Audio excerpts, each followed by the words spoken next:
Welcome back. There's a lot of diversity in Utah's history, and one organization has set out to uncover it just in a different way than you might think. News Specialist Aaron Cox shows us how they're finding our state's story. Our story starts at the end of life. Who are these people? There's a plat in the Salt Lake City Cemetery where Chinese immigrants were buried. And why did they come here? But their stories and names are unknown. Some people on the gravestone is different name. Names on the headstones don't always reflect who's buried there, due to an early Chinese tradition of exhuming graves and returning them home to China. So this tells me that the folks now buried there today are now probably the third group of people buried in that plat. When the leaves fall, it goes to the root. When a body dies, it needs to go back to the hometown. And this is where their story begins. Members of Utah's Chinese community joined Utah's Historic Preservation Office to clean up records and see if they can find out who is buried in the Chinese section.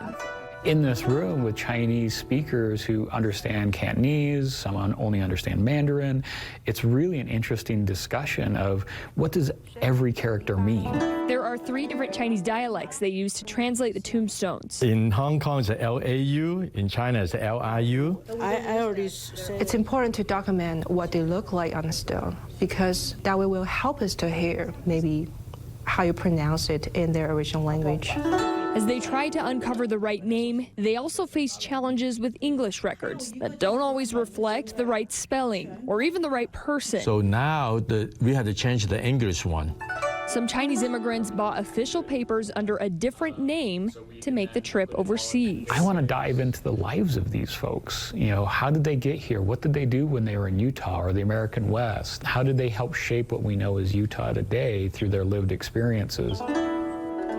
Translation is just a portion of the work. The next step is to come here to the Chinese plat and fix up the headstones. Part of the interesting problem for this is the hard water staining. Stains, tipping, sinking, even gophers making a home here. So the graves need a tune-up. There is a proper way that has been scientifically studied and documented of products that we can use that don't harm the headstones. Once records are cleaned up, Amy Berry, the cemetery manager for the state, will help community members clean and care for the tombstones. It's a really great project because we can connect with the current Chinese community.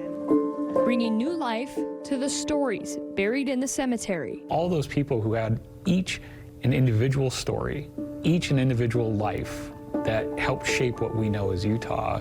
Connecting the end to the beginning. And I feel very connected to the names whenever I see those characters. In Salt Lake City, Aaron Cox, KSL 5 News.